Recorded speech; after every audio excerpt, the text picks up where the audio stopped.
सूरत माइदा की आयत नंबर 51-51। सूरत माइदा का 8वां रुकू और छठे पारे का 12वां रुकू। या अय्युहल्लज़ीना आमनू ला तत्तखिदुल यहूद वन नसारा औलिया। ऐ ईमान वालों, यहूदियों और ईसाइयों को अपना दोस्त न बनाओ। कितना वाज़ेह हुक्म है कि यहूदियों ईसाइयों को अपना दोस्त बनाने से मना किया गया। इसके बावजूद कोई ऐसी बातों को ये कहे कि ये मौलवियों की बातें हैं और ये पुराने जमाने की बातें हैं, ये तो तंग नजरी है, तो याद रखिए कुरान मजीद फुरकान हमीद की किसी एक आयत का इनकार भी कुफ्र है।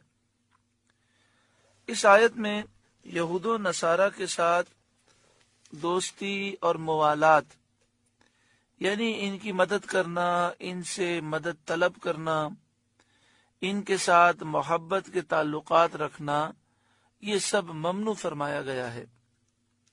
ये हुक्म आम है, अगरचे आयत का नुज़ूल किसी खास वाक़े में हुआ है, यानी एक खास मौके पर यह आयत नाजिल हुई, लेकिन हुक्म आम है। क़यामत तक तमाम मुसलमानों को इस पर अमल करना चाहिए कि वो काफिरों को, बदअकीदा लोगों को, बद मजहबों को, यहूदियों ईसाइयों को ना अपना दोस्त समझें, ना उनसे मदद तलब करें, ना उनकी मदद करें और ना उनसे मोहब्बत के ताल्लुकात रखें।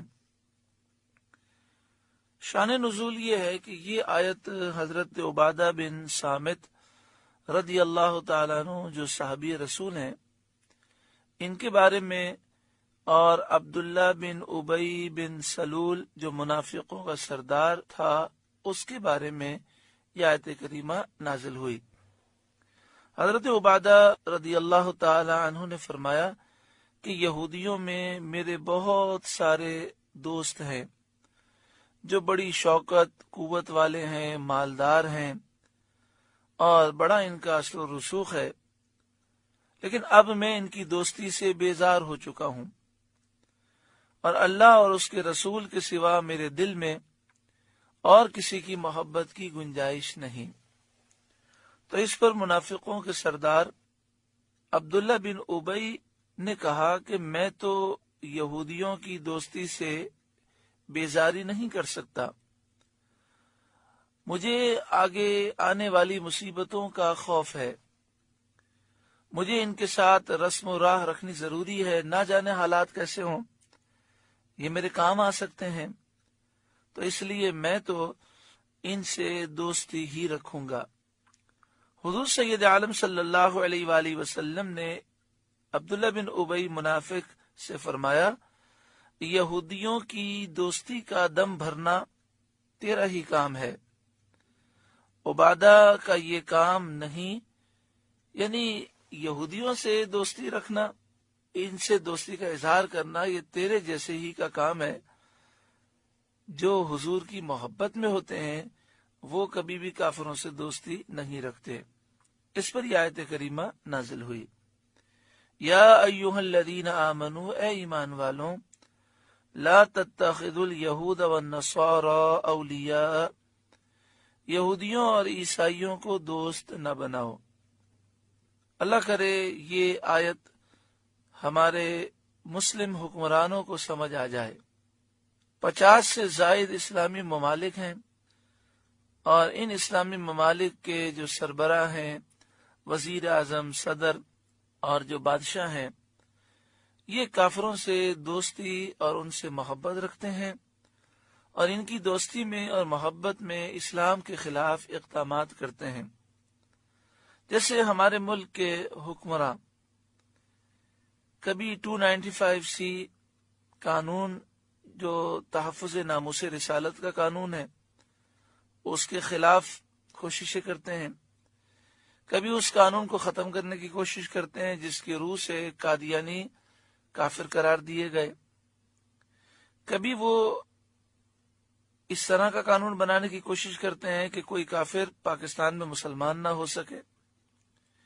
کبھی اہل حق پر پابندی لگاتے ہیں، اگر وہ حق بات کہیں اور غلط کو غلط کہیں تو ان پر دہشت گردی کی دفعہ لگا دی جاتی ہے اور ان پر سختیاں کی جاتی ہیں۔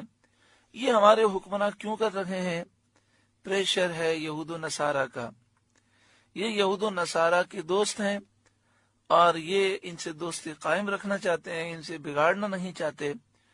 تو جو وہ یہ کہتے جاتے ہیں اسلام کے خلاف، یہ ہمارے حکمراں وہی کرتے جاتے ہیں، اور پھر حشر بھی دیکھتے ہیں کہ جن لوگوں نے یہود و نصارہ کے کہنے میں آ کر اسلام کو نقصان پہنچانے کی کوشش کی، پھر ان پر برا وقت آیا تو یہود و نصارہ ان کے ساتھ نہ کھڑے ہوئے اور وہ دنیا میں بھی برباد ہوئے، اور خطرہ یہ ہے کہ آخرت بھی ان کی برباد ہوگی۔